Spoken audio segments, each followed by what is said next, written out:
Hey guys, in this video, I'm gonna show you how you can use custom teams in Madden 27. It's pretty easy.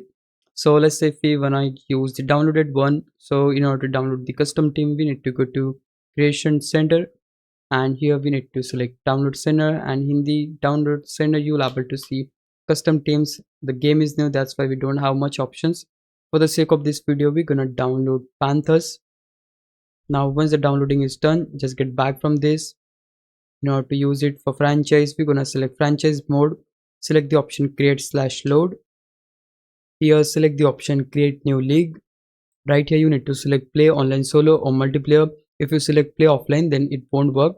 So select play online solo or multiplayer. Right here we need to select the option roster file. It will start importing the roster, so wait for a few seconds.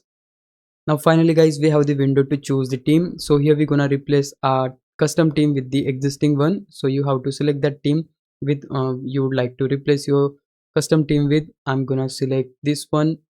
So we have to press X on Xbox or square on PlayStation, and we'll able to see all of our teams. So we're gonna select Panthers, select the option yes, use the team builder roster. Here you can see we got a team. So simply we have to select the team, and you can simply proceed with this generic step in order to start your franchise. And that's exactly how you'll able to use custom team in franchise mode in Madden 27. Hope this would help you out. If it did, please leave a like and subscribe my channel. Thanks for watching.